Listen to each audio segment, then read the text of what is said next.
Alors, ce matin, j'ai choisi de vous parler de l'indicible pour deux raisons.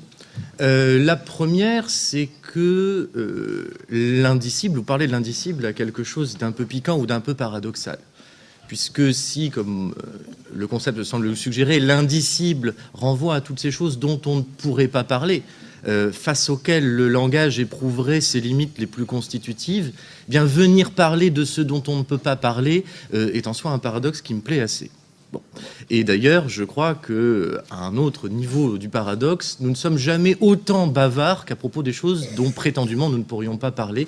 Et donc je vais essayer d'être fidèle à cette contradiction qui, vous verrez pourquoi, à mes yeux, n'en est pas une. Ensuite, la deuxième, c'est que précisément, la philosophie est une activité qui a une dimension éminemment sceptique, une dimension éminemment critique, ce qui signifie qu'elle est une activité de mise à l'épreuve d'un certain nombre de concepts, d'un certain nombre de notions qui circulent dans le langage et qui doivent faire leur preuve devant le tribunal de la raison. Et cette notion d'indicible, qui est une notion au fond assez commune, que nous invoquons assez spontanément, je ne sais pas si elle est en mesure de résister à l'épreuve d'un examen un peu plus serré, et c'est pour ça que je vais essayer de l'y soumettre. Alors, effectivement, partons d'une chose très simple.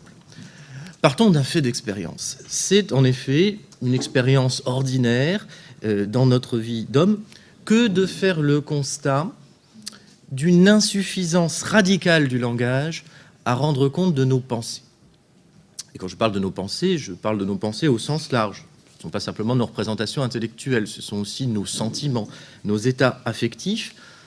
En un mot, tout ce que nous visons à exprimer lorsque nous prenons la parole. Or, nos récriminations envers le langage, nos récriminations ne concernent pas, parce qu'il a aussi une expérience commune, l'indisponibilité provisoire du mot ou l'inappropriation des expressions que nous sommes en train d'employer, comme lorsque, par exemple, nous cherchons à expliquer à notre interlocuteur les motifs pour lesquels nous hésitons à prendre telle ou telle décision, les réserves que nous éprouvons, et que nous n'arrivons pas à trouver les mots qui permettent d'expliquer exactement pourquoi nous n'arrivons pas à nous résoudre. Ce n'est pas non plus cette insuffisance qu'on appelle, vous le savez peut-être, l'esprit d'escalier. C'est quand on trouve les bons mots quand il est trop tard, quand on a quitté l'interlocuteur à qui on devait les exprimer. Non, de façon beaucoup plus profonde que cela, lorsque nous faisons l'expérience de situations où le mot est définitivement impossible à trouver, nous posons que toutes les formules particulières que nous pourrions convoquer ou mobiliser, eh bien, toutes ces formules échoueraient à refléter fidèlement nos pensées ou ne pourraient que la défigurer. Autrement dit, nous sommes parfois traversés par le sentiment que parler est une chose vaine, que parler, c'est se condamner à rester très en deçà, très en dessous de l'inépuisable richesse des choses. Ça consisterait à manquer, on en parlera tout à l'heure avec Bergson, l'absolue singularité, l'absolue unicité de notre moi, par exemple, ou la richesse ou la plénitude de ce qui s'offre à nous dans la perception sensible. Autrement dit, de ce foisonnement de l'existence, de ces profondeurs de la subjectivité, aucun discours ne pourrait donner la véritable mesure. D'où la question suivante. Est-ce que ce sentiment, parce que l'indicible est d'abord un sentiment, est-ce que ce sentiment d'un écart et même d'un gouffre entre nos pensées et leur expression verbale, est-ce que de ce sentiment, nous sommes fondés à conclure que la parole est un intermédiaire impropre à traduire le contenu véritable de nos représentations? Ou même, plus encore, que la parole serait l'obstacle suprême empêchant l'esprit d'être uni à la réalité et d'être même uni à lui-même? Ou alors, et vous allez voir que c'est au fond ce que je serais tenté de défendre, est-ce que l'idée d'un ineffable, d'un indicible, d'un inexprimable, pour l'instant ces différents termes je ne les distingue pas particulièrement, ne serait pas une illusion? Une illusion qui tiendrait à une forme de paresse intellectuelle, car il est plus facile de s'enfermer dans ces extases muettes que d'essayer de les transmettre à autrui, ou plus profondément encore, pas simplement une paresse intellectuelle, mais une sorte d'incapacité à voir clair dans notre propre pensée, illusion qui oublierait que c'est précisément dans la parole que peut s'opérer, certes progressivement, mais que peut s'opérer une conquête du sens et que les choses peuvent avoir une existence pour nous. Pour répondre à cette question, je vais d'abord tenter de faire droit à l'idée qu'il existerait un indicible.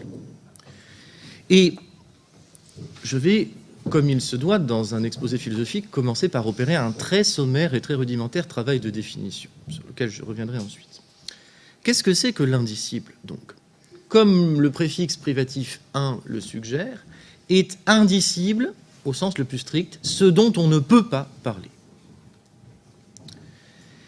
Et pour comprendre négativement ce que signifie ne pas pouvoir parler de quelque chose, il faut repréciser ce que c'est que parler ou ce qu'engage la parole. Parler, si on essaie de prendre une définition la plus générique possible, parler, c'est faire un usage intentionnel de signes, qui en général sont des mots, ce n'est pas le seul signe linguistique, mais c'est faire un usage intentionnel de signes avec une visée référentielle. J'explique ce que ça veut dire, ça a l'air complexe, mais en fait c'est très simple. Un signe, et le mot fait partie des signes, un signe, c'est quelque chose qui sert à renvoyer à autre chose qu'à lui-même. Un signe, c'est un substitut, c'est quelque chose qui sert à indiquer une autre réalité qui ne peut pas être présente pour l'instant, ou qui ne peut pas être donnée. Et donc, un mot, ça sert précisément à renvoyer soit à une chose, soit à une idée, de sorte qu'effectivement, le mot ne nous intéresse jamais pour lui-même, sauf si je fais de la poésie, j'en parlais tout à l'heure. Mais quand nous parlons, ça n'est pas au mot que nous nous intéressons. Le mot s'efface au profit d'une chose que le mot sert à évoquer, que le mot sert à rendre présente. Et donc, le langage accomplirait sa vocation lorsque, justement, il se ferait oublier, lorsqu'il serait une sorte d'intermédiaire qui serait discret, lorsqu'il se ferait oublier, qu'il permettrait d'aller directement à l'objet qu'il désigne.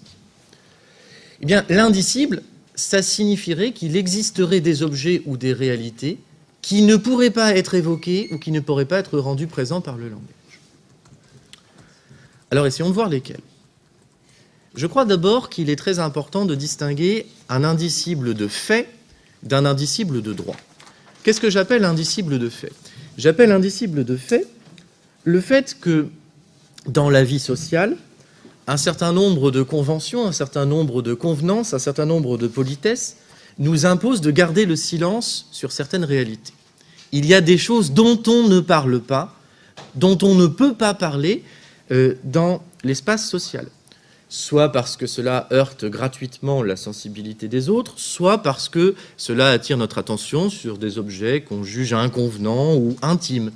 On ne parle pas de choses qui concernent son intimité corporelle, son film hydrolipidique ou que sais-je, ou les choses qui nous renvoient à notre corporalité dans ce qu'elle a de plus animal. Mais évidemment, pourquoi je distingue ici cet indicible de fait d'un indicible de droit ?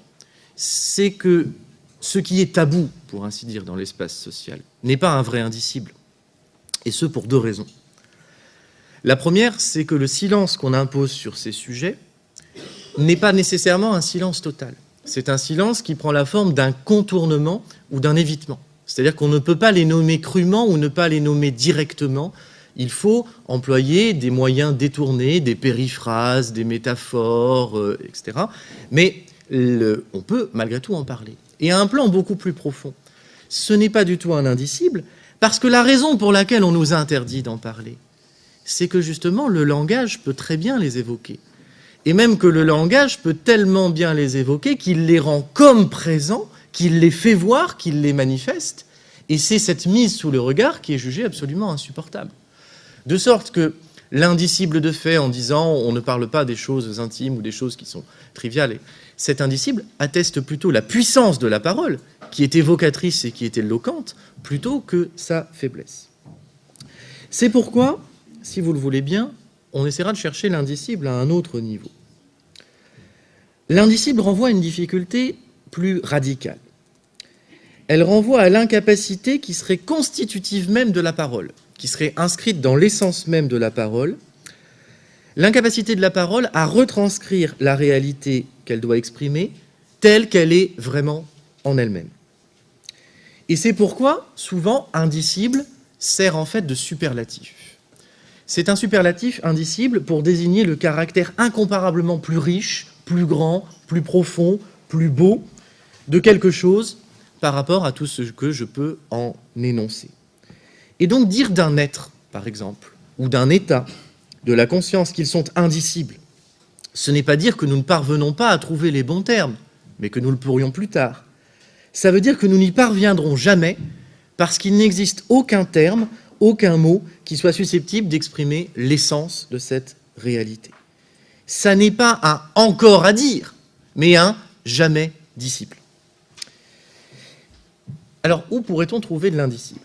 Eh bien, on pourrait dire que la nature limitée du langage, qui vient du fait que le langage est un produit de la raison ou de l'entendement, qui sont eux-mêmes chez l'homme finis, limités, qui sont trop étroits pour saisir la réalité de certaines choses, lui interdirait de parler d'êtres qui la dépassent. Et par exemple, l'au-delà de la parole qui est le plus souvent mis en avant, et c'est le sens du premier texte que vous pourrez trouver dans ceux que je vous ai donnés, c'est par exemple Dieu.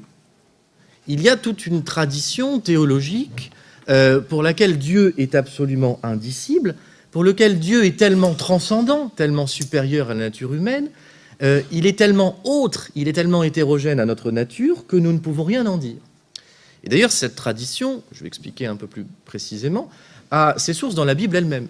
Vous savez que dans l'Exode, lorsque Moïse se trouve en face à face avec Dieu et que le prophète lui demande à qui il a affaire, Dieu ne lui donne pas son nom, il lui dit, formule extrêmement énigmatique, « Je suis celui qui suis ». Et cette tautologie, on appelle tautologie le fait que ce par quoi on qualifie quelque chose est la chose elle-même, donc on n'en dit rien. Cette tautologie montre que Dieu est une essence qui est au-delà de tout discours, que Dieu lui-même pose que l'homme ne peut pas développer un discours adéquat sur l'être divin. Et cela, c'est le fondement de ce que l'on a appelé la théologie négative, dont le fondateur est Pseudo-Denis l'Aréopagite, dans le texte qui est le traité des noms divins. Dans ce texte, Pseudo-Denis l'Aréopagite, on va l'appeler Denis, parce qu'en fait on ne sait pas s'il a vraiment existé, s'il est vraiment l'auteur de ce texte. Donc, Denis l'Aréopagite essaye à la fois de mettre en relief la nature indicible de Dieu, l'inadéquation de la parole humaine et de Dieu, et en même temps de contourner l'impuissance du langage à énoncer proprement les attributs de l'être absolu, en recourant à une manière de parler qui est particulière, qui est ce qu'on appelle l'apophatisme, parce que apophasis en grec ça veut dire négation, c'est pas qu'on parlait de théologie négative. Au fond, cette démarche intellectuelle, elle signifie que la seule façon dont on puisse parler de Dieu, ce n'est pas en affirmant quoi que ce soit de lui, mais en niant tout ce qu'on pourrait être tenté de dire à son sujet. Dieu est l'objet d'une série de négations. Quel est l'argument qui est très simple, avant de le discuter ? C'est que si on dit que Dieu, c'est l'être infini, l'être qui réalise toute la perfection dans tous les domaines possibles, eh bien, tout ce qui limite, tout ce qui restreint une perfection, est une négation. Mais si je nie l'existence d'une négation, si je dis Dieu n'est pas affecté par telle ou telle limite, Dieu n'a pas telle ou telle chose qui chez nous est finie, est bornée, est restreinte, eh bien nier une négation, c'est quelque chose dont un certain Hegel se souviendra plus tard, nier une négation, ça revient à affirmer indirectement quelque chose. Nier que Dieu, par exemple, est un corps, c'est-à-dire occupe une portion finie, limitée de l'espace, c'est affirmer qu'il est infini. Et donc, ce que fera la théologie, parce que vous allez dire c'est paradoxal, une théologie négative. Dans théologie, il y a bien logie, logos, le discours. Donc le théologien, il parle de Dieu. Il écrit même un traité extrêmement ample et volumineux pour expliquer ce qu'est l'essence de Dieu, le traité des noms divins. Eh bien, le paradoxe de la théologie négative, c'est de dire qu'on ne peut donner d'affirmation à Dieu qu'en partant d'un certain nombre de déterminations humaines qu'on jugera les plus éminentes, par exemple, on dira que Dieu est sage, que Dieu est juste, que Dieu est intelligent. Mais comme évidemment, sage, juste, intelligent, ce sont des propriétés que l'homme a aussi, sous une forme qui n'est pas la même que celle de Dieu. eh bien, on dira que Dieu est sage, mais qu'il n'est pas sage comme l'homme est sage. Ou que Dieu n'est pas juste comme l'homme est juste. Parce qu'évidemment, Dieu, par exemple, ne passant pas de contrat ou n'échangeant pas de produits, ne respecte pas l'équité dans les échanges. Il n'est pas juste en ce sens-là. Ou si on dit que Dieu est intelligent, on ne veut pas dire que, comme nous, il est obligé de démontrer des propositions pour accéder à leur vérité. On peut dire qu'il voit leur vérité directement, intuitivement, comme on dira. Et donc, ce qui est intéressant dans la théologie négative, c'est que c'est une sorte d'auto-abolition de la parole. C'est un discours qui s'efface, c'est un discours qui se supprime à mesure qu'il se pose, puisque dès qu'il pose un énoncé sur Dieu, il le rectifie immédiatement pour dire qu'on ne peut pas parler de Dieu comme cela. Et donc, il y a un paradoxe ou une tension dans la théologie négative, puisque dans son principe, elle suppose une reprise inlassable du discours. On n'arrête pas de parler pour dire qu'on n'a pas suffisamment bien parlé de Dieu et qu'il faut rectifier ce qu'on a dit. Il y a formellement donc une reprise continuelle du discours, et matériellement, ce que le discours dit, c'est qu'il faut écarter la parole, puisqu'elle est impropre à exprimer l'être de Dieu. Et c'est pourquoi je crois que ce discours pose deux ordres de difficultés, et qu'on peut lui adresser deux ordres d'objections. La première série d'objections, c'est de dire que l'apophatisme revient à se détruire lui-même comme discours. Pourquoi ? Parce que si je ne peux rien dire de Dieu, je suis au fond confronté à un dilemme. Parce que ça veut dire que soit Dieu n'a aucun attribut que je puisse reconnaître, Dieu n'a aucune propriété que je puisse identifier, puisque tous les mots que je peux employer sont inadéquats. Et dans ce cas-là, Dieu peut posséder n'importe lequel. Dieu peut être n'importe quoi, ce qui fait que je peux dire tout et son contraire à son sujet. Et donc, tout discours est possible. Ou alors, c'est ce que tend plutôt à dire Denis l'Aréopagite, c'est que Dieu étant au-delà de tout discours, eh bien, dans ce cas-là, la seule façon de connaître Dieu, ça n'est pas d'en parler, c'est de m'unir à lui dans une sorte de fusion ou de communion mystique. Mais dans ce cas-là, comment puis-je savoir que c'est bien à Dieu que je suis uni et que je ne suis pas dans une sorte d'effusion imaginaire? Ça, c'est le premier ordre de choses. Le deuxième ordre d'objection, c'est de dire que l'infini n'est peut-être pas extérieur au discours. Que, en réalité, l'idée d'infini ou l'idée de perfection est une idée, pour parler comme Descartes, parfaitement claire et distincte. Et que c'est même une idée beaucoup plus claire et beaucoup plus distincte que l'idée de ce qui est fini. Dans la troisième méditation métaphysique, Descartes rappelle que je ne peux concevoir quelque chose comme limité, comme borné, que parce que j'ai une idée de cette réalité sous sa forme la plus parfaite. Prenons un exemple très simple d'un autre ordre pour comprendre cela. Si on dit que l'idée que j'ai de quelque chose et que le mot exprime est un modèle de cette chose, pour reconnaître qu'un modèle est déficient, pour reconnaître qu'une copie est déficiente par rapport à son modèle, il faut que je sache très bien ce qu'est le modèle. Pour savoir qu'une photographie, par exemple, qui me représente quelqu'un en portrait, ne ressemble pas à celui ou à celle qui est photographiée, il faut que je connaisse l'apparence physique de la personne photographiée. Et bien de la même façon, plutôt que de dire que de l'infini nous ne pouvons rien dire, nous devons plutôt poser que c'est parce que nous avons une idée très précise de ce que c'est que l'infini que nous pouvons juger que des attributs finis n'y correspondent pas. Alors peut-être est-ce dans un troisième ordre de choses que nous pouvons trouver un indicible digne de ce nom. Ce troisième domaine, ce serait celui de la sensibilité humaine. Il y aurait un divorce entre la parole et la sensibilité, qu'il s'agisse, quand je parle de la sensibilité, de l'extériorité perceptive, des qualités sensibles des choses que nous percevons, des couleurs, des odeurs, des saveurs, etc., ou de l'intériorité affective, c'est-à-dire de mes émotions, de mes sentiments, de mes passions, de mes désirs, etc. La parole serait justement, dans cette perspective, quelque chose comme un voile, pour reprendre une formule célèbre de Bergson, interposé entre ma conscience et ce à quoi elle se rapporte. Parce que justement, le rapport le plus riche, le plus dense, le plus soutenu aux choses n'est pas linguistique, mais il est senti. Il y a plus dans ce que j'éprouve, dans ce qu'on appellera dans le monde contemporain mon vécu, que dans tout le récit par lequel je pourrais essayer de me l'expliquer à moi-même, de le raconter ou de le communiquer à autrui. Et pourquoi d'ailleurs ? C'est que justement, la conscience qui sent la conscience sentante est au plus près de son objet. C'est vrai que le langage met de la distance. Dans la sensation ou dans le sentiment, j'éprouve une sorte de contact plénier, de contact sans reste avec l'objet, et j'ai donc l'impression que ce contact est beaucoup plus fidèle et beaucoup plus plein que tout ce que l'intelligence pourrait en dire. Autrement dit, un mot est toujours terne, un mot est toujours plat, un mot est toujours banal par rapport à la vivacité, à l'intensité, à la force avec laquelle les choses se donnent à sentir. Le concept est asséchant. Le concept, c'est une abstraction qui échoue à saisir l'infinité des attributs de ce que nous sentons dans son foisonnement et dans son originalité. Et deux arguments permettront de l'établir. Le premier, c'est qu'on ne peut vraiment comprendre une sensation ou un sentiment qu'en les sentant. Pour reprendre des exemples célèbres, personne n'est en mesure de faire comprendre à un aveugle né, un aveugle qui n'a donc jamais eu l'expérience de la vue, ce qu'est la couleur bleue. Personne ne peut, même par un récit détaillé, même avec un lexique extrêmement développé, expliquer ce qu'est le goût d'un ananas à quelqu'un qui n'en aurait jamais mangé.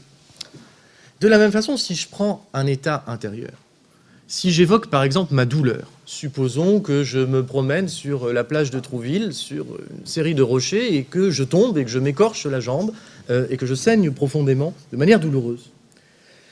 Eh bien, dans ce cas-là, quand bien même j'expliquerai à qui se trouve auprès de moi les maux et les symptômes dont je suis le sujet, quand bien même je m'adresserai à quelqu'un qui est versé en biologie, qui sait ce qui en moi est lésé ou endommagé, eh bien je ne peux pas lui faire vivre ma douleur comme si elle l'assaillait elle-même. Quelque chose dans la sensibilité est réfractaire à la communication linguistique. Quelque chose dans la sensibilité laisse les hommes séparés les uns des autres, dans la mesure où d'ailleurs, à supposer même que moi et la personne avec qui je me trouve éprouvions la même douleur parce qu'elle aussi, par exemple, serait tombée sur les mêmes rochers, il n'empêche que cette douleur, chacun l'éprouve dans son propre corps et c'est la sienne. C'est pas celle de l'autre. On a deux douleurs symétriques, mais pas une seule douleur.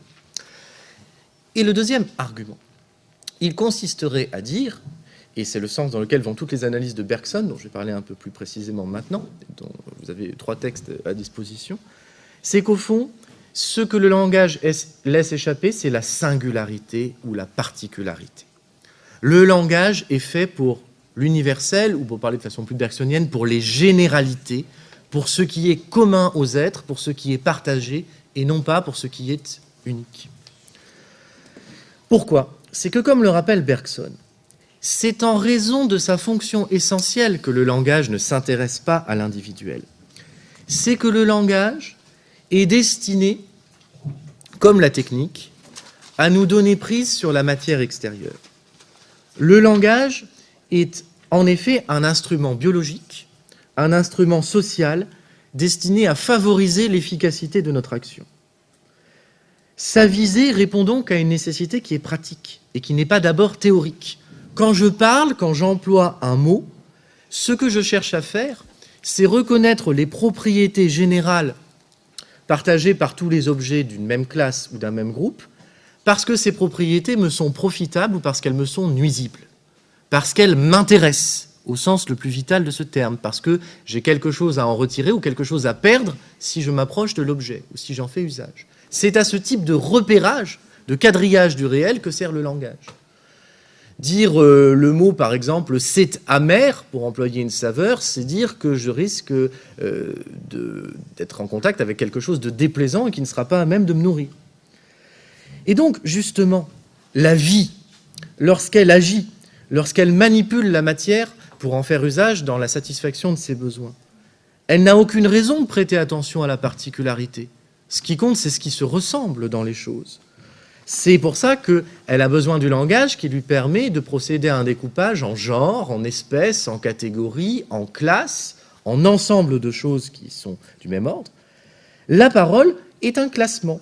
Elle sert à distribuer les objets selon des catégories.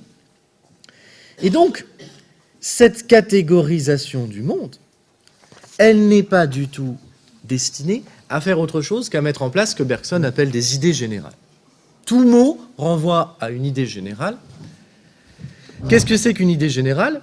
Une idée générale, c'est une représentation qui regroupe sous la même appellation une pluralité d'êtres qui présentent des différences, mais qui ont aussi des caractéristiques communes. Simplement, dans l'idée générale, je vais abstraire ces caractéristiques communes, je vais les considérer sous l'angle de ce qu'elles partagent, et je vais leur donner le même nom parce que je vais retrouver les mêmes propriétés.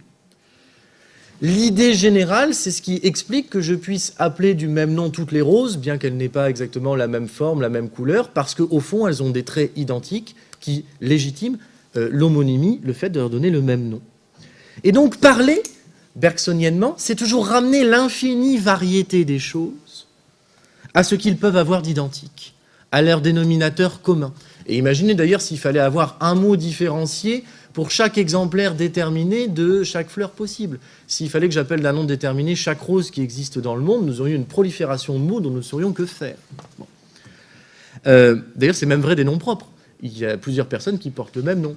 Pierre Dupont, il y en a un certain nombre en France. Même là, on ne peut pas donner à l'infini des noms diversifiés. Et donc, le fait que le langage s'appuie sur des idées générales, que derrière tout mot, il y ait une idée générale, ça veut dire que le mot est une construction intellectuelle, et toute la parole avec lui, qui est incapable de comprendre ce qu'a d'absolument original chaque réalité qui existe. Et donc, si par exemple je dis que ce rocher que je perçois sur la côte de Granit-Rose en Bretagne, que ce rocher donc que je vois à Perros-Guirec est un rocher rose, ou que le rose fait partie de ses attributs, bien même si je dis que c'est un rose saumon plutôt qu'un autre rose, je ne restituerai rien du fait que ce rocher-ci a un rose qui n'est peut-être pas le même que le rocher qui se trouve 100 mètres plus loin, ou du fait que la surface granulée qui le caractérise est justement moins lisse que celle du rocher d'à côté, parce qu'il a été moins travaillé par la mer. Mais j'aurais beau employer, si vous voulez, les précisions les plus grandes possibles, je ne pourrai pas expliquer la différence qualitative absolue qui le sépare de toutes les autres formes de rochers roses que je peux percevoir. Et c'est encore plus vrai pour nos sentiments. Pourquoi? Parce que, justement, ce que la parole va avoir de plus dommageable, c'est qu'elle va nous dérober notre moi le plus profond. L'idée de Bergson, c'est que, justement, le langage n'est pas simplement général, il est aussi stable. Un mot a toujours à peu près la même définition. Alors que, justement, le propre de l'esprit, si l'on est bergsonien, c'est d'être mouvant, c'est d'être temporel, c'est d'être duré. Et c'est précisément le fait que nous durions, le fait que nous ayons des souvenirs, que nous puissions nous rappeler notre propre passé et que ces souvenirs s'accumulent en nous, qui fait que nous sommes une conscience absolument unique. L'unicité de l'individu est le fruit de sa temporalité. Pourquoi? Parce que ce que dit Bergson, c'est que les états de conscience se pénètrent les uns les autres. Ce que j'éprouve maintenant, c'est le résultat de la transformation progressive de toute une série de nuances affectives qui font que je jette un regard particulier sur tel objet à tel ou tel moment. Et ma conscience, parce qu'elle est le résultat de la façon dont tous mes sentiments se sont transformés, parce qu'elle condense toute l'expérience que j'ai vécue et la façon dont j'ai réagi à tout ce que j'ai vécu, eh bien, parce qu'elle est cette condensation ou cette concentration, ma conscience est à chaque moment de son histoire absolument incomparable. Et c'est d'ailleurs pourquoi, quand deux événements se répètent à l'identique, ils ne sont pas les mêmes pour la conscience. Parce que la conscience y jette un regard nouveau, la conscience lui donne un sens différent, parce qu'elle a vécu toute une série de choses dans l'intervalle entre les deux occurrences. Et donc, jamais deux choses n'arrivent de la même façon, et jamais deux sentiments ne seront exactement les mêmes chez deux êtres différents, parce que ce sentiment est le résultat de tout le passé personnel de l'individu et de tout son passé affectif. Et cela, cette singularité qui fait que je n'aime pas qui j'aime de la même façon que quelqu'un d'autre peut aimer la personne qu'elle aime, eh bien cela, le langage ne peut pas le dire. S'il y a de l'indicible, c'est à cause de la temporalité de la conscience.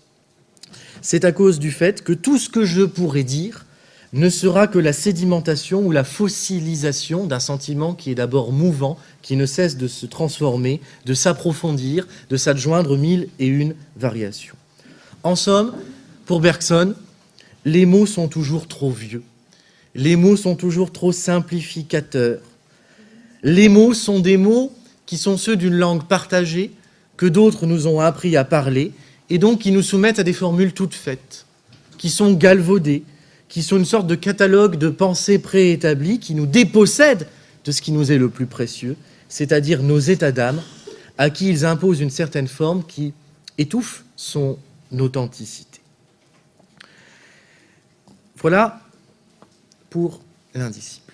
Alors si vous le voulez bien, maintenant, je voudrais discuter, à travers toute une série d'objections, faire trois principales, ce pourquoi je pense qu'il y a derrière ce type d'analyse un leurre profond. Alors, l'idée d'ineffable me paraît se heurter à plusieurs objections. La première, et justement je voudrais attaquer, si j'ose dire, l'adversaire théorique à son point névralgique. La première objection, et je l'emprunte au philosophe allemand Ernst Cassirer, et à son bel ouvrage sur le langage, le premier tome de la philosophie des formes symboliques, c'est que les partisans de l'indicible, et Bergson est un grand penseur, ne nous méprenons pas sur ce que je vais dire maintenant, mais les partisans de l'indicible, tout en proclamant que la sensibilité, c'est la puissance fondamentale de l'homme et de sa pensée, ces partisans de l'indicible n'arrivent pas à voir la forme spécifiquement humaine de la sensibilité, qui fait qu'un être humain ne sent pas comme d'autres êtres sensibles. Et la particularité de cette sensibilité, c'est qu'elle est créée, c'est qu'elle est travaillée, c'est qu'elle est transformée par la parole. La parole transforme notre façon de sentir, parce qu'en fait, nous ne sentons véritablement les choses que quand nous sommes capables de nous dire ce que nous sentons. Autrement dit, ça veut dire deux choses. Ça veut dire qu'en fait, les mots ne sont pas la traduction de nos sentiments. Les mots, parce que ça veut dire que donc, il y aurait d'abord un sentiment qui serait ensuite exprimé dans des mots. Les mots travaillent à la constitution du sentiment. Il n'y a pas préexistence du sentiment par rapport aux mots, mais il y a élaboration du sentiment par les mots. Et qu'est-ce qu'il montrera de façon très simple? C'est que plus on a un vocabulaire enrichi, plus on a un lexique dense et soutenu, mieux on est capable de sentir de façon précise et de façon distincte. Quand on n'a pas de mots, notre affectivité est une sorte de nébuleuse confuse, dans laquelle tout se ressemble. Quand on sait trouver le mot précis, alors on identifie et on comprend d'autant mieux l'état que l'on traverse. Et par exemple, puisqu'on parle des nuances perceptives, qui mieux que le peintre, qui n'a pas simplement un œil plus avisé, mais qui a aussi un vocabulaire en matière de couleurs plus étendu que le locuteur ordinaire. Le peintre, c'est la différence, par exemple, dans le rouge, entre le grenat, le vermillon, l'incarnat, etc. Eh bien justement, c'est celui qui voit mieux la couleur singulière de tel objet et qui est capable de la rendre. De la même façon, l'énologue, vous savez, le spécialiste du vin, pourquoi est-ce qu'il identifie mieux les saveurs et pourquoi il sent beaucoup plus précisément que le buveur ordinaire? Parce qu'il a un vocabulaire que n'a pas celui qui boit du vin ordinairement. C'est celui qui va employer le mot astringent, le mot foxé, le mot tannique, le mot boisé. Et c'est ça qui va lui permettre de sentir les sensations de façon distincte. Ça, c'est la première objection sur laquelle je voulais insister. La deuxième objection, qui fonde celle-là, c'est qu'en fait, et c'est là que je vais m'appuyer sur Merleau-Ponty, il y a une sorte d'illusion ou de modèle inapproprié qui commande notre sentiment sur lequel il y aurait de l'indicible. Ce modèle inapproprié, c'est l'idée que la parole serait la traduction de la pensée. Pourquoi d'abord avons-nous ce sentiment? C'est qu'évidemment, il nous arrive souvent de chercher nos mots, d'avoir le sentiment donc que nous savons ce que nous pensons, que notre idée est déjà là et que les mots viennent ensuite pour que cette pensée s'extériorise. Et ce qui est tout à fait exact, c'est que, il va de soi que pour dire quelque chose, il faut au préalable avoir quelque chose à dire.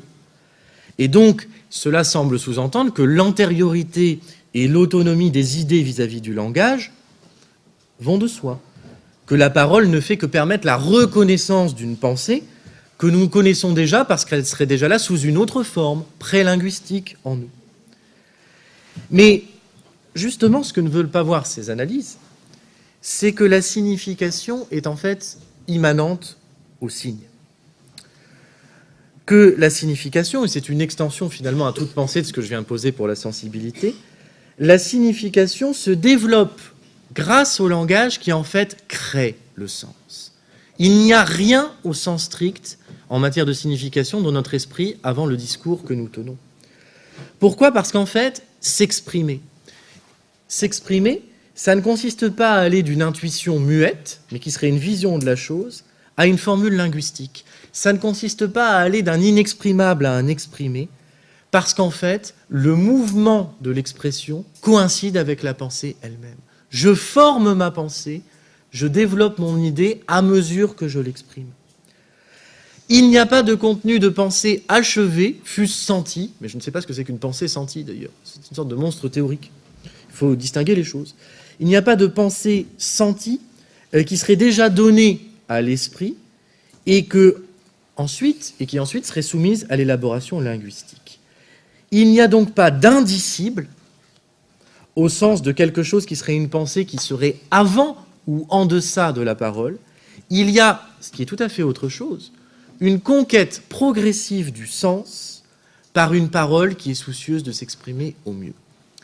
Et c'est le sens des thèses qui sont développées par Merleau-Ponty dans un certain nombre de textes, dans la phénoménologie de la perception, dont je vous ai extrait le passage le plus significatif et le plus célèbre au demeurant, mais aussi dans un texte très intéressant qui se trouve dans l'ouvrage intitulé Signes et dont le titre est « Le langage indirect et les voies du silence ». Pour Merleau-Ponty, au fond, le fondement de toutes les méprises sur la parole, dont l'indicible est la méprise la plus significative, c'est justement le fait que l'expression est pensée sur le modèle de la traduction. Voilà, mes mots seraient la traduction de ma pensée. Or, ce qui est intéressant, c'est que la traduction est déjà un modèle linguistique. Pourquoi ? Parce que qu'est-ce que c'est que traduire ? Quand on traduit un texte d'une langue à une autre, on fait correspondre à une signification qui existe dans un certain système de signes, une signification identique dans un autre système de signes. Et c'est vrai que c'est cette expérience qui sans doute nous fait croire à un indicible ou à une faiblesse du langage, parce que ces deux systèmes de signes n'étant pas équivalents, les mots n'ayant jamais dans deux langues exactement la même signification ou les mêmes sous-entendus, comme le dit le célèbre adage « trahison-traduction », eh bien ce déplacement d'une langue à l'autre entraîne souvent une déperdition de sens. C'est pour ça qu'il faut toujours lire autant que possible un texte dans sa langue originale. La traduction laisse toujours perdre quelque chose. Il n'y a pas de correspondance terme à terme possible, si vous voulez, sauf pour les mots très simples. Il n'y a rien qui se perd entre chat et cat, bien sûr. Mais pour d'autres mots, je ne sais pas, si on prend par exemple Heidegger, entre Dasein, qui est comme ça que Heidegger appelle l'existence humaine, et les traductions françaises, être là, être le là, ou tout ce que vous voulez. Bon, l'inventivité des traducteurs d'Heidegger est d'ailleurs sans limite, comme parfois d'ailleurs leur manière de maltraiter la langue française. Mais bon, évidemment, là, on a une perte qui est significative. Bon. Et donc, le modèle de la traduction, cependant, n'est pas opératoire parce que justement, le traducteur part d'un discours qui est déjà constitué. Il part d'un discours dans lequel tout est déjà dit et pensé, et pas d'un discours qui reste à faire. Mais ce n'est pas le cas, justement, pour la pensée de l'individu qui essaie de se formuler. Tant qu'elle n'est pas formulée, notre pensée se cherche, elle tâtonne. C'est d'ailleurs bien pour ça qu'on pense qu'il y a de l'indicible, qu'on a déjà l'idée, mais qu'on n'a pas les mots. Elle tâtonne, mais parce qu'en fait, elle est juste une pure intention de dire qui est encore impuissante. Mais cette intention n'est pas en elle-même un contenu. C'est juste l'idée qu'il faut que je dise quelque chose, mais je ne sais pas ce qu'est cet à dire. Et donc, plus loin encore que cela, ce que va montrer Merleau-Ponty dans ses analyses, c'est que le signe, et les mots sont des signes, c'est là qu'on était parti tout à l'heure, le signe ne sert pas du tout à manifester la signification. Le signe n'épuise pas la signification, c'est vrai. La signification est seulement ce qui est visé par le signe. Autrement dit, le sens, c'est un horizon dont la parole cherche à approcher et qu'elle suggère, mais qu'elle ne peut pas épuiser. Et c'est pourquoi Merleau-Ponty propose de distinguer deux régimes ou deux usages de la parole, ce qu'il appelle la parole parlée et ce qu'il appelle la parole parlante. La parole parlante étant finalement l'usage le plus authentique de la parole, par différence avec la parole parlée. Quel est le principe de cette distinction ?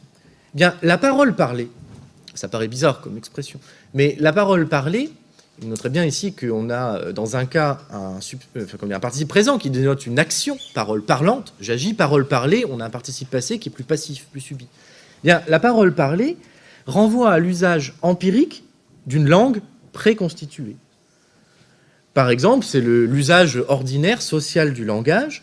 Quand je dis, ma parole est uniquement un moyen destiné à réveiller dans la pensée de mon interlocuteur certaines idées. Certaines idées qui sont bien connues, qui sont bien établies. Si je prononce la phrase « il y a un rayon de soleil sur Sèvres ce matin », par exemple, j'emploie des termes qui, vous serez d'accord, sont dénués de toute ambiguïté. Ça ne pose pas de problème.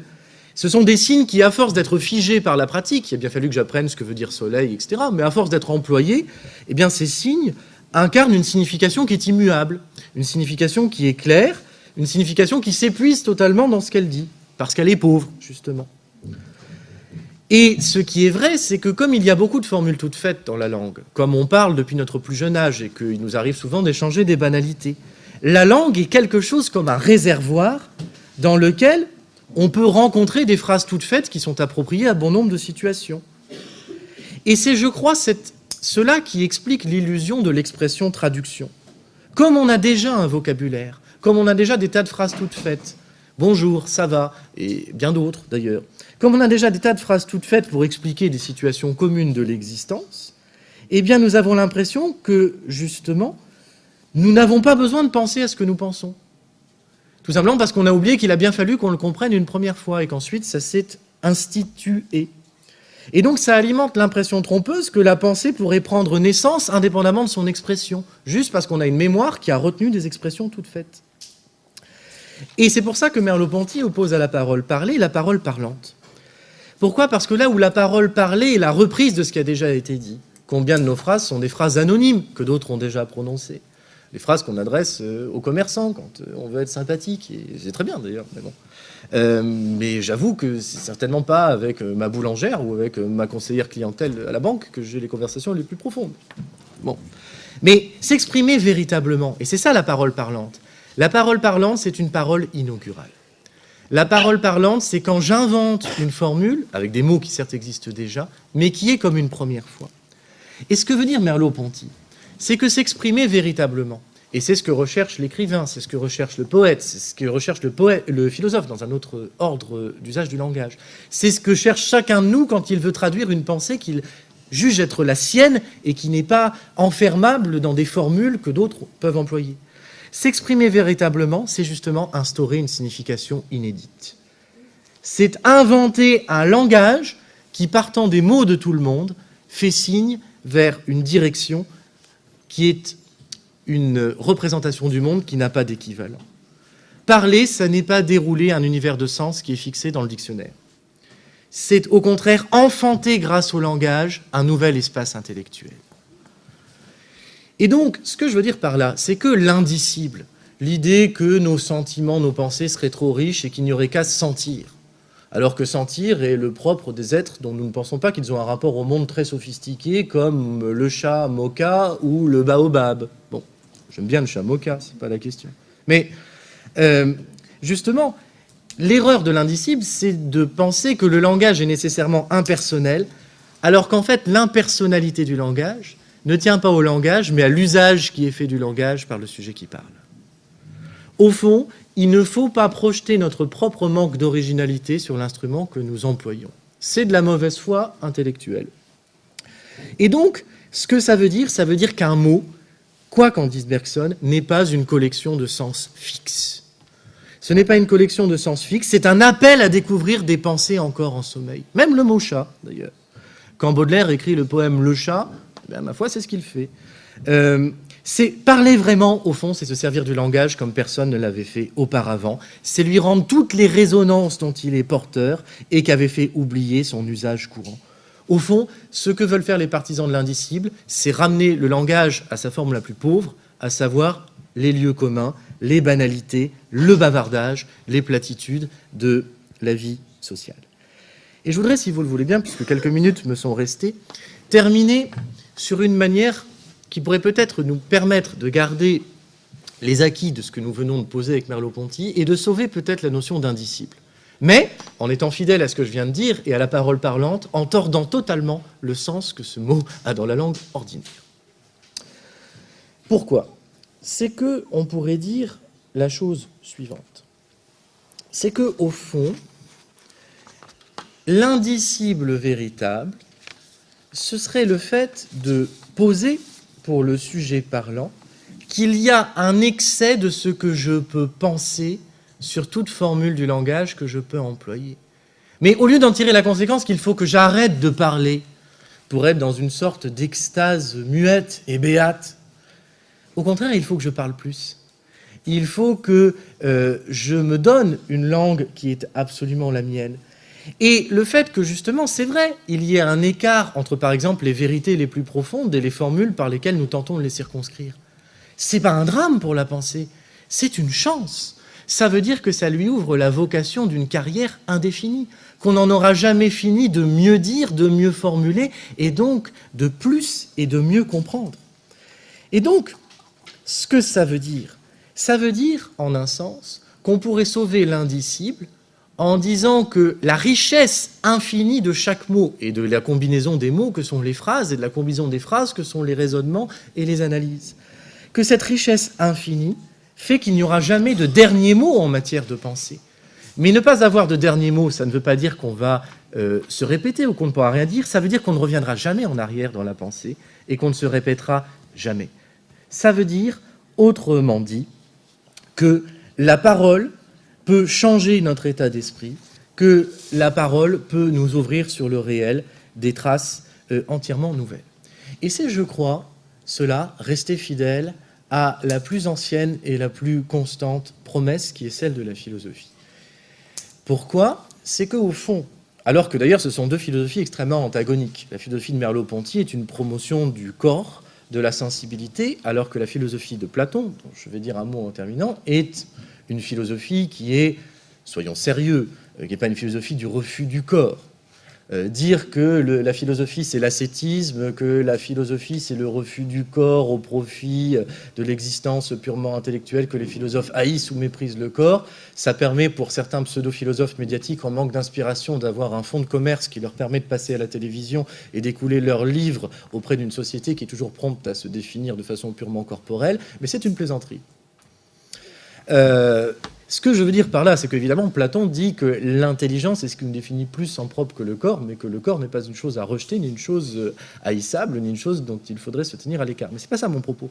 Ce que je veux dire, c'est que Merleau-Ponty est une philosophie du sensible, alors que Platon est une philosophie de l'intelligible. Et pourtant, ces deux philosophies, elles sont d'accord sur quelque chose de fondamental, qui est justement la fécondité de la parole. Et c'est cette fécondité-là que j'appelle indicible dans un sens éminemment positif. Pourquoi je dis ça ? C'est que dans un très beau dialogue de Platon, qui s'appelle le Phèdre, qui est un dialogue entièrement consacré à la parole. Dans ce très beau dialogue, Socrate, ce sont les dernières pages, achève une très longue analyse, où il distingue la spécificité de la parole philosophique par rapport à la parole mythologique, à la parole rhétorique. Il raconte un mythe. Comme souvent chez Platon, c'est-à-dire une façon de dire que, platoniciennement, qu'il ne faut pas mépriser la sensibilité. La raison a aussi besoin d'entendre des belles histoires qui la confortent dans ce qu'elle comprend et dans ce qu'elle pense. Un mythe, c'est sensible, c'est des images, c'est imaginaire. Et en même temps, c'est très profond. Ce mythe, c'est le mythe de Teute. Teute, c'est un Égyptien, dans l'Égypte mythologisée de Platon, qui vient un jour proposer à Thammuz, le roi d'Égypte, une invention extraordinaire qui est celle de l'écriture. On se situe dans une situation de civilisation prescripturale. Il vient dire, ben voilà, j'ai trouvé un instrument extraordinaire pour que les hommes puissent retenir leurs pensées, pour qu'elles ne disparaissent pas. C'est l'écriture qui permettra de les conserver. Et donc, il est très fier, il présente ça par toute une série de techniques. Et Thammuz lui dit que l'écriture est un danger pour la pensée.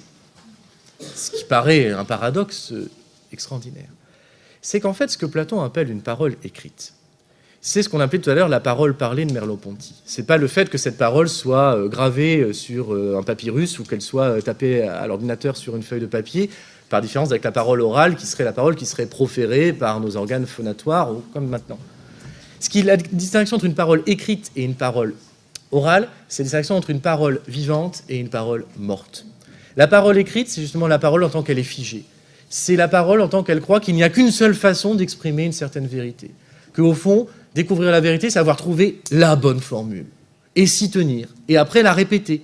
Et évidemment, les livres donnent cette impression-là, c'est pour ça qu'il peut appeler ça écrit, parce qu'on a l'impression, quand on lit un grand livre, que oui, c'est comme ça qu'il fallait le dire, et qu'on ne peut pas le dire autrement. Mais ça, c'est la mort de la pensée.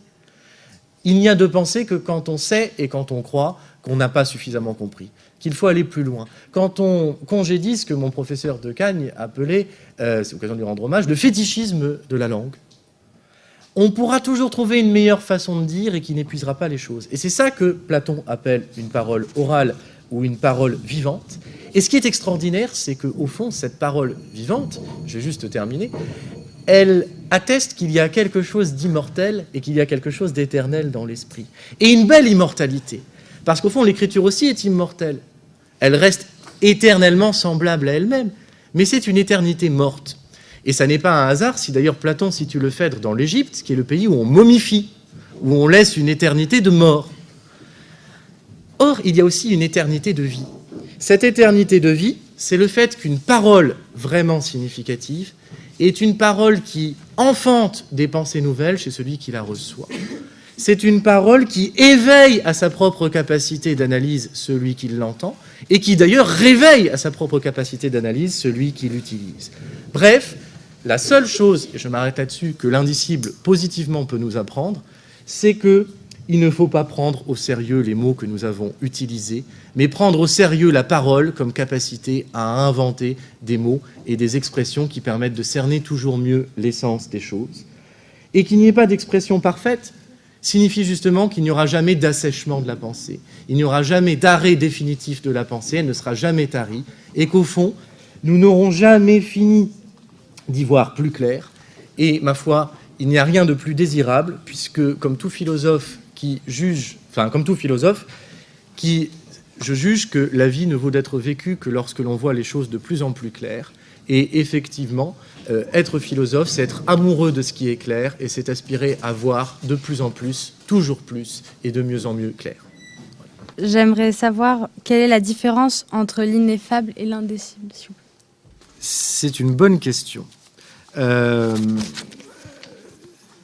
Alors, je vais proposer éventuellement un critère de distinction entre les deux, tout en vous réaffirmant très profondément que s'il est vrai qu'on ne peut pas faire ce que l'on veut des mots, et que la légèreté intellectuelle se mesure à la croyance selon laquelle on peut appeler n'importe quoi de n'importe quelle manière, il n'empêche que la philosophie est aussi caractérisée par une certaine liberté des définitions, ce qui compte ensuite étant d'ailleurs, évidemment, qu'elles ne soient pas trop infidèles au phénomène qu'elles sont censées décrire, et d'autre part qu'on reste cohérent vis-à-vis de cette définition liminaire.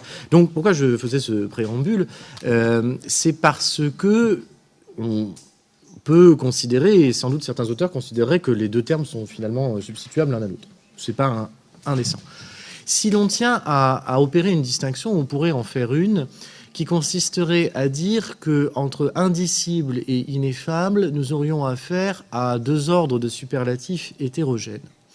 Autrement dit, lorsque nous parlons d'indicible, nous parlerions de ce que nous jugeons excéder la parole et donc la pensée par sa grandeur, son éminence, donc pourrait-on dire par sa valeur.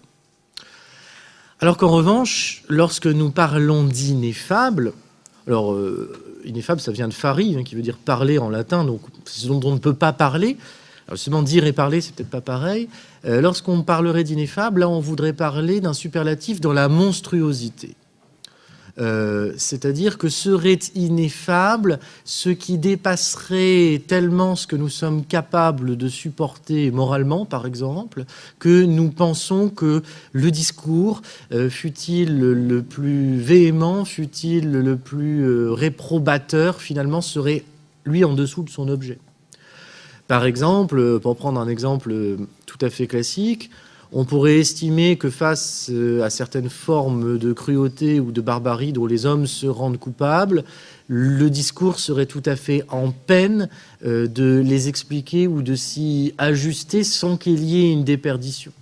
Par exemple, alors ça pose la question de comment parle-t-on de certaines réalités.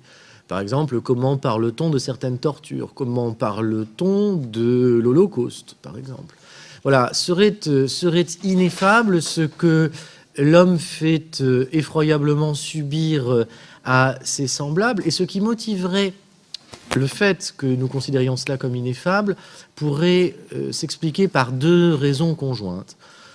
La première, ce serait que, alors mais là ce serait, on tomberait dans un ineffable qui voyait plus de faits que de droits, ce serait de dire qu'on s'interdit d'en parler parce qu'on pose qu'on n'a pas le droit d'en parler n'importe comment, à tout bout de champ, et que nous devons par conséquent garder la plus grande réserve et même peut-être la plus grande pudeur sur des sujets qui sont éminemment douloureux.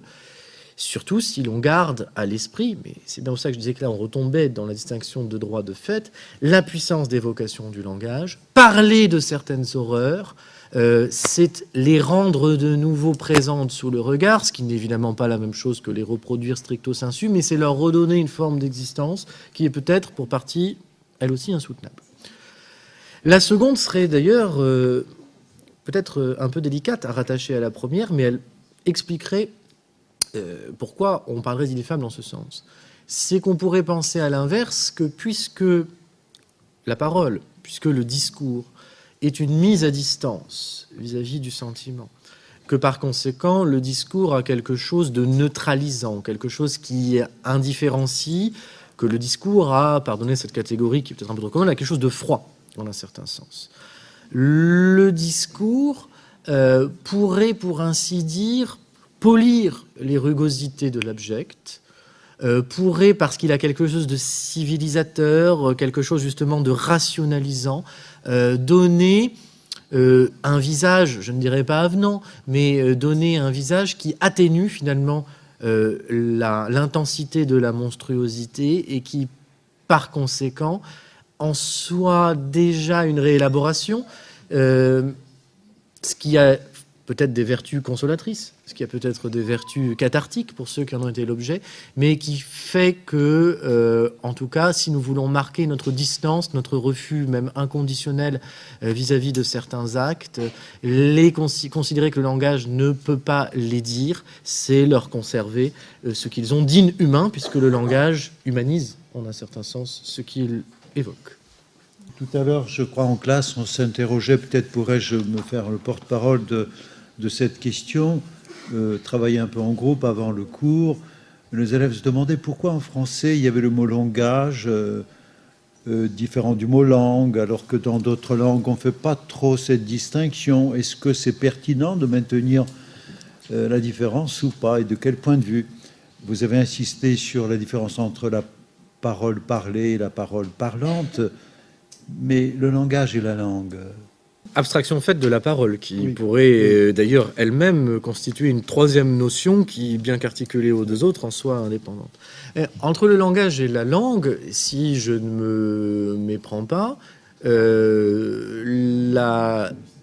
qui fonderait, en raison de leur distinction conceptuelle, ce serait de les opposer l'un à l'autre comme l'universel au particulier.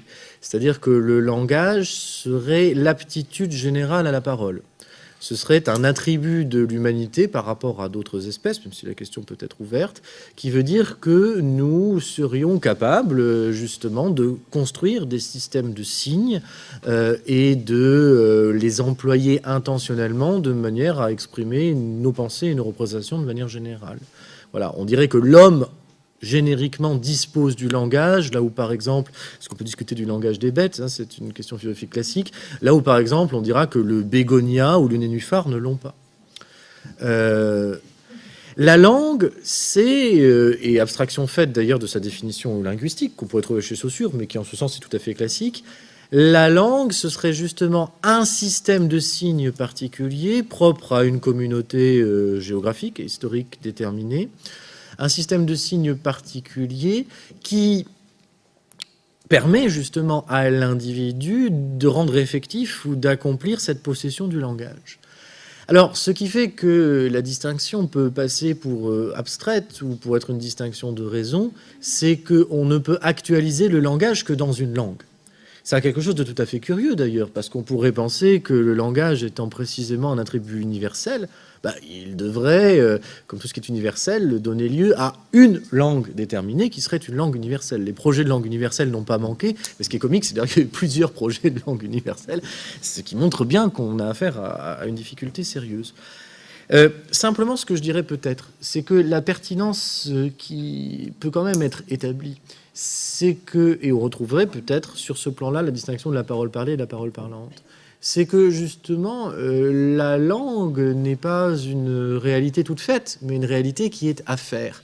Et donc, il est absolument certain que toute faculté a besoin, toute puissance a besoin d'instruments pour s'exécuter, mais que justement, ce qui marquerait la distinction entre le langage et la langue, c'est le fait que la pensée ne se limite pas à une langue. Alors évidemment, je pense qu'on ne pense bien que quand on maîtrise une langue ou plusieurs langues, et que d'ailleurs l'apprentissage très superficiel des langues qu'on fait parfois dans le système scolaire fait qu'au fond, on n'en fait rien et qu'on ne parle pas vraiment ces langues. Si on ne peut pas vraiment penser sérieusement dans ces langues, on ne parle pas une langue. Et alors quand on ne maîtrise pas sa propre langue maternelle, c'est la même chose. Ce qui serait la différence, ce serait de dire que justement, dans sa particularité, la langue échoue, et c'est ce qu'on dit tout à l'heure à propos de la traduction, ou échoue sur certaines pensées absolument complexes et sophistiquées, à rendre compte de tout ce qu'on pourrait penser à son sujet. Et donc, la capacité que chacun a d'apprendre plusieurs langues, la capacité... D'ailleurs, apprendre plusieurs langues, c'est la même chose que savoir réapprendre sa propre langue quand on la réinvente. Que la différence entre le langage et la langue, ce serait de dire que justement, aucune langue, c'est-à-dire aucun système de mots n'épuise la pensée. Et que si elle en a besoin comme d'un instrument, celui qui se sert d'un instrument est toujours transcendant à l'instrument qu'il utilise. L'ouvrier est plus que le marteau.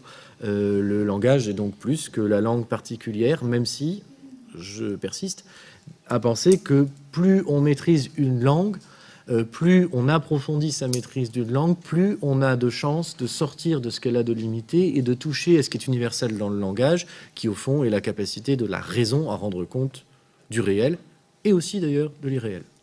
Est-ce que la diversité des langues n'est pas en partie une réponse à la question de l'indicible ? Parce que nous nous sommes interrogés tout à l'heure en classe sur la raison pour laquelle l'humanité ne parle pas une seule langue, mais de multiples langues. Et est-ce que derrière cette diversité, il n'y aurait pas une tentative à vouloir dire quelque chose qui ne peut pas se dire d'une certaine façon pour tous et de manière univoque?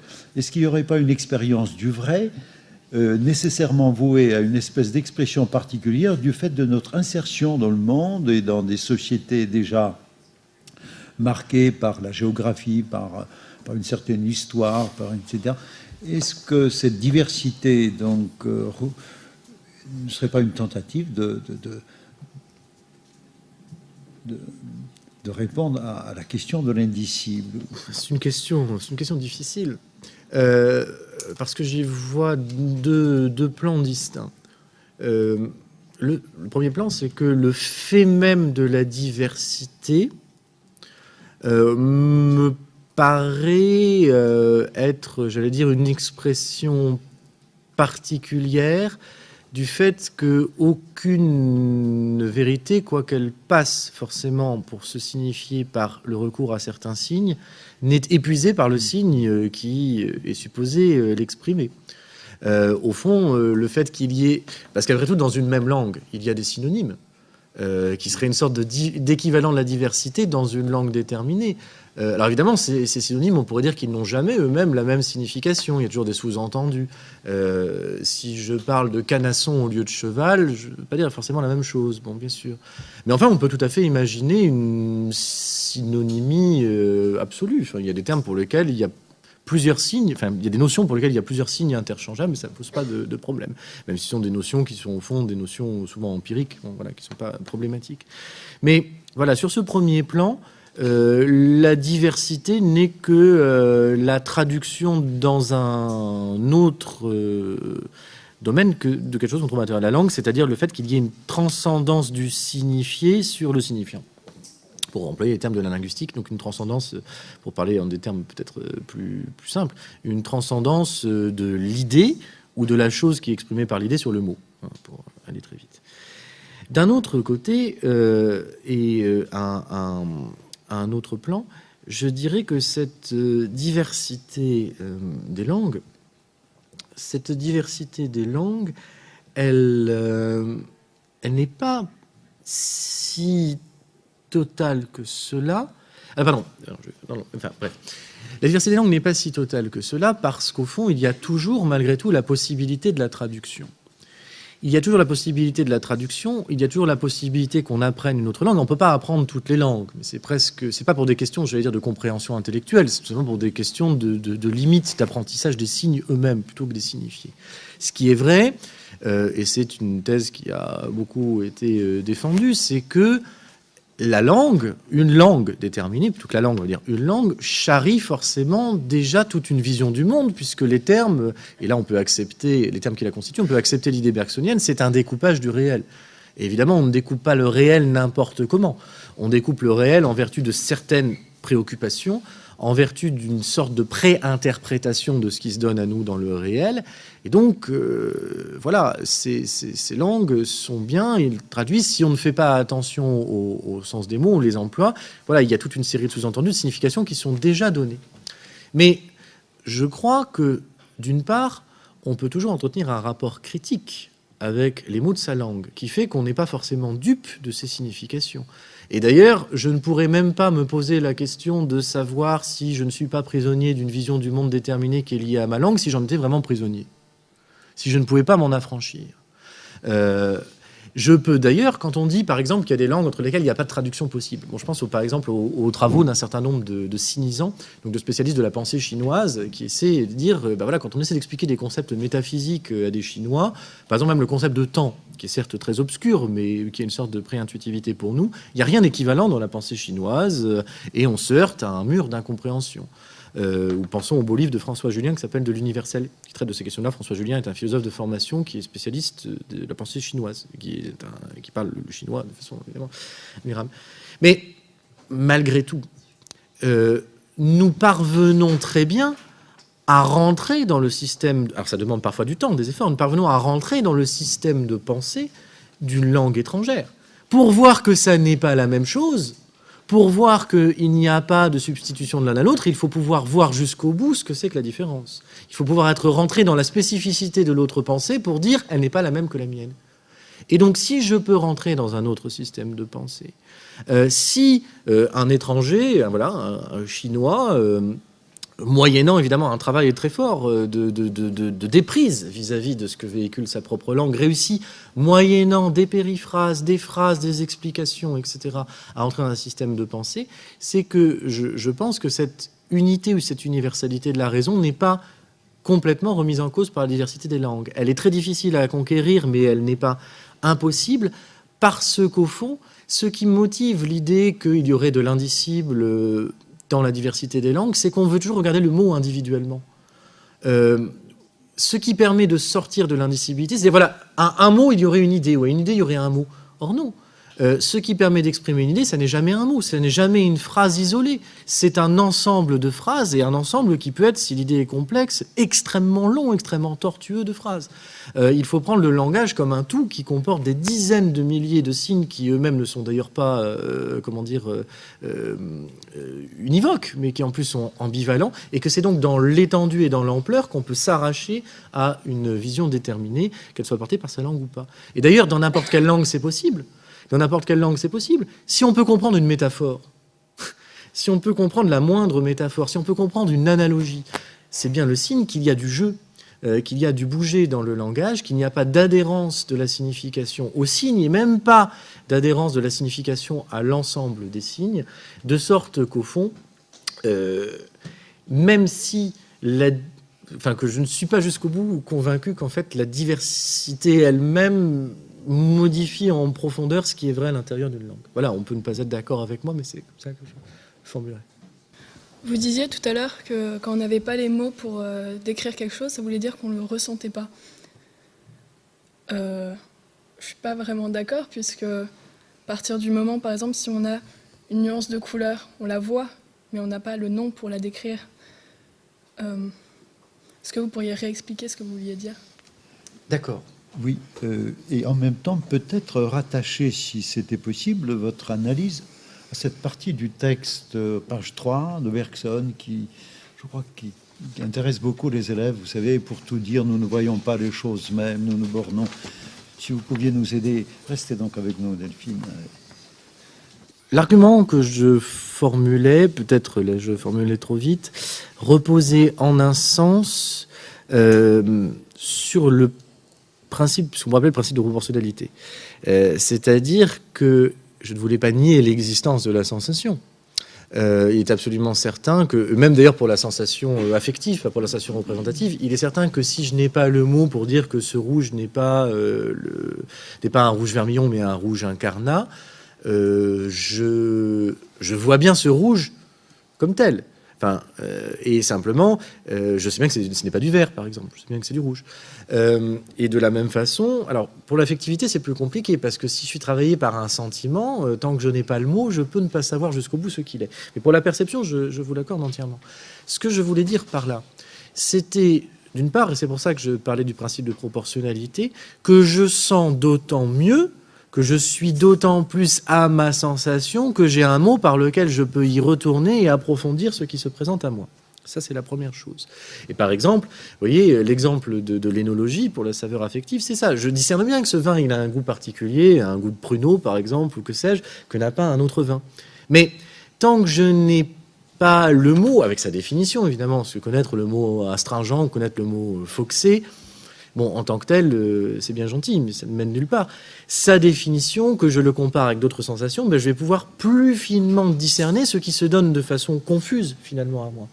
Mais, vous voyez, il y a une différence entre le passage de la confusion à la clarté et le passage de l'inexistence à l'existence. Ma sensation est bien là, mais elle n'est pas nette. C'est ça, la première chose.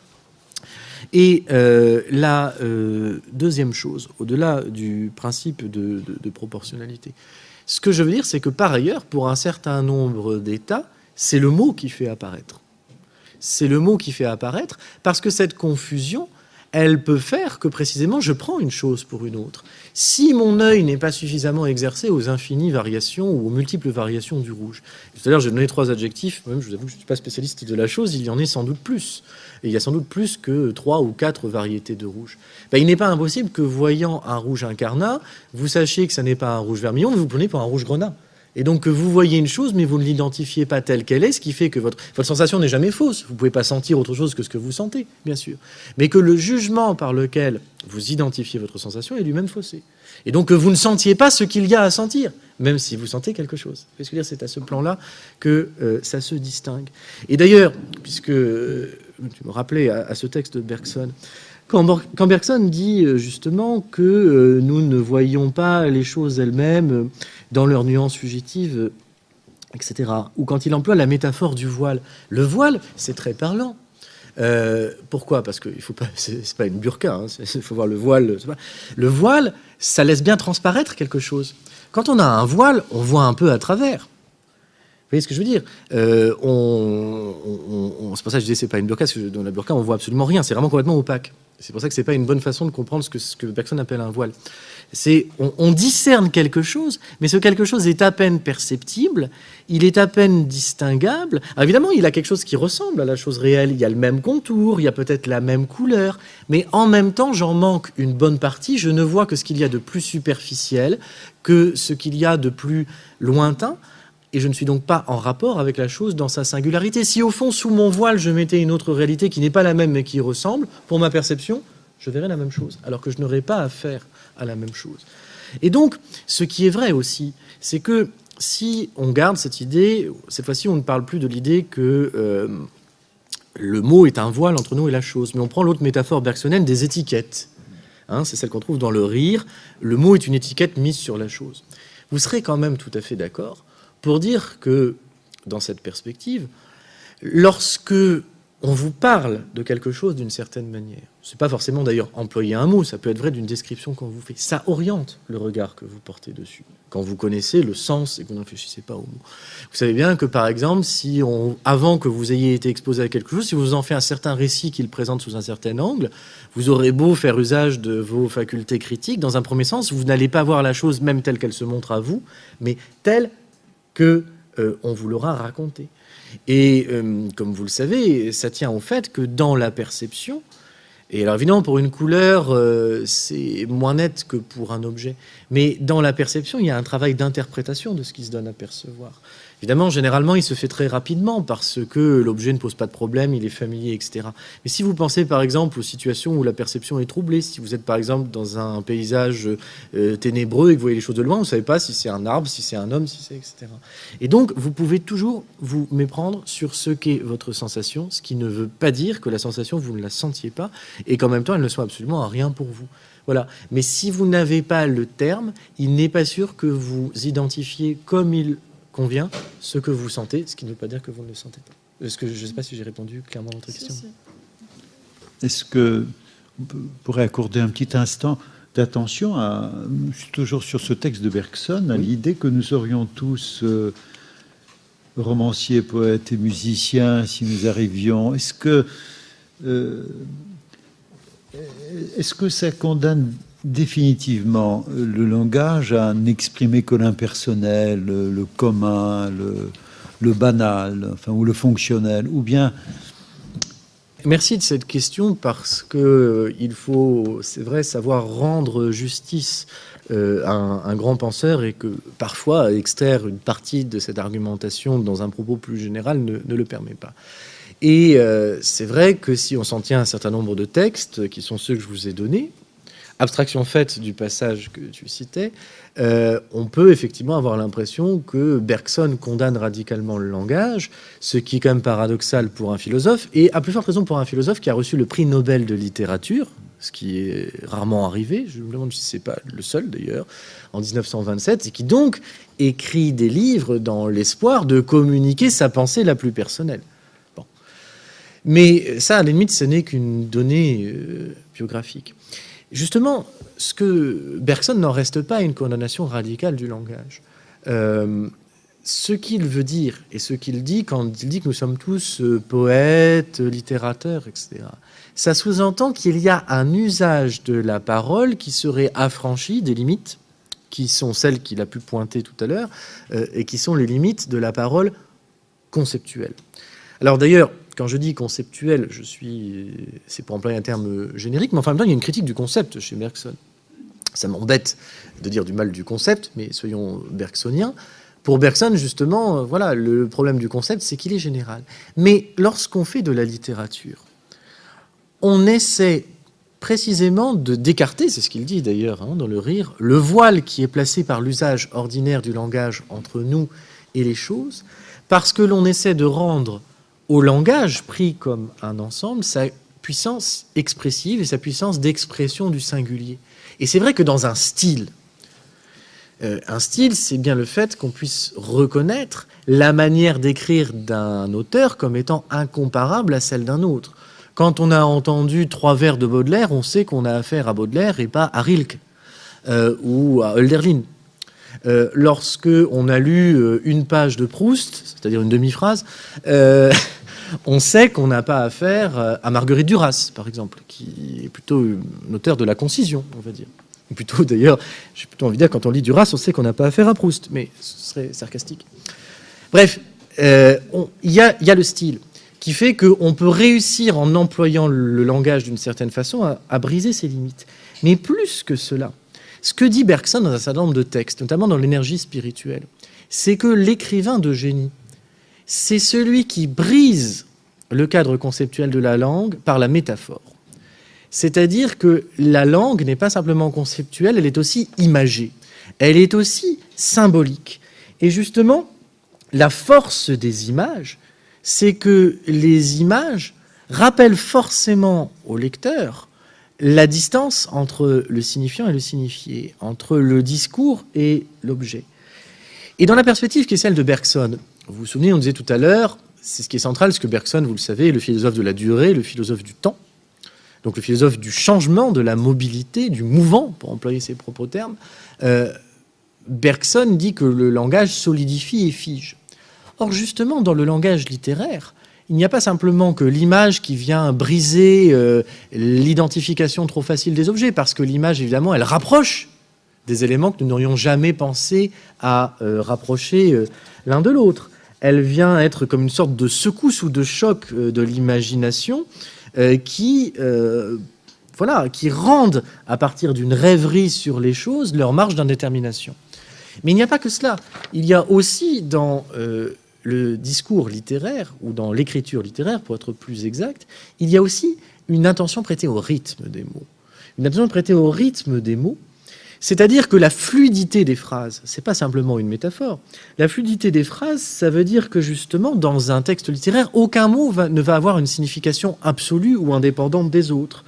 On va avoir un mot qui va être pris dans un mouvement d'ensemble, dans quelque chose qui va être dynamique, dans quelque chose qui va tracer une certaine direction intellectuelle ou émotionnelle, suivant le roman, d'ensemble. Et donc, les phrases dessinent une sorte de mouvement permanent dans la littérature, qui, en modifiant la syntaxe, qui, en étant pris par des jeux d'accélération, de ralentissement, retrouve le mouvement foncier de la conscience, et qui, par voie de conséquence, si l'on prend ces deux aspects, prégnance et prédominance de la métaphore, rythme du discours, et alors prenons la poésie, où là, évidemment, c'est encore plus net, avec la versification, la régularité métrique, eh bien, ça permet justement de déconstruire les généralisations mortes du langage et de nous demander de prêter attention de nouveau aux choses mêmes, parce que l'image surprend, parce que l'image est infidèle, justement. Et l'infidélité de l'image à la chose nous rend ou nous fait jaillir au visage l'infidélité du langage lui-même pour nous inciter à chercher au-delà. Tout cela fait que dans la littérature, il y a une sorte d'éclatement intérieur du langage par lequel le langage sort de ses gonds, pour ainsi dire. C'est une formule d'ailleurs de Virginia Woolf, qui voulait faire sortir le langage de ses gonds dans la technique romanesque. C'est une romancière totalement bergsonienne, en un sens, Virginia Woolf. Et donc, pour terminer sur ce point, quand il dit, puisque c'était le sens de la question aussi, que nous sommes tous poètes ou littérateurs à nos heures, ça veut dire que si nous le voulons, alors évidemment peut-être pas avec autant de force que l'écrivain de génie qui nous remet les choses mêmes devant les yeux, nous avons la capacité de nous détacher de l'usage commun que nous faisons du discours. Et au fond, être vraiment attentif à sa propre vie et à sa propre conscience, c'est vouloir trouver une manière de parler qui, pour n'être pas littéraire stricto sensu, est une manière d'épouser les sinuosités du devenir et du changement. Et même d'ailleurs, quand il dit que nous sommes poètes et écrivains, je crois qu'il dit même musiciens, c'est que... Alors musicien, c'est parce que c'est le rythme, justement. Ce qu'il veut dire par là, c'est que nous avons aussi la possibilité de couper court à ce qui fonde cet usage du langage, c'est-à-dire à n'avoir qu'un rapport absolument intéressé, vital et lié à l'action, au monde. Nous sommes capables de désintéressement. Et ce désintéressement, il suppose justement que nous soyons capables de nous retourner vers nous-mêmes, que nous soyons capables de développer ou de déployer plutôt dans notre conscience le film intérieur de notre propre durée, nos propres souvenirs, sans attention à ce qui se passe pour l'instant, et d'être, pour ainsi dire, les artistes de notre propre existence dans un élan de rêverie totalement désintéressé, de sorte que paradoxalement, c'est peut-être lorsque nous rêvons, lorsque nous nous détachons du monde, que nous sommes le plus capables de le voir tel qu'il est. Paradoxe des paradoxes. Absolument. Si vous souhaitiez nous dire un petit mot, peut-être Sabrine, pour clôturer la matinée, dire ce que vous avez retenu. Je vous laisse volontiers le micro. Donc, ce que j'ai retenu, c'est que l'indicible, c'était l'incapacité de parler. C'était quelque chose qui était tabou, qui touchait la société. J'ai aussi retenu, comment ça s'appelle ? Ce dont vous nous avez parlé, l'apophatisme. L'apophatisme, oui. Voilà. J'ai aussi posé la question avant qu'on reprenne si l'apophatisme menait à l'apostasie.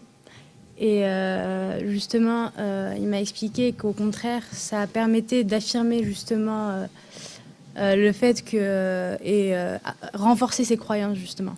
Donc voilà, c'est ce que j'ai retenu.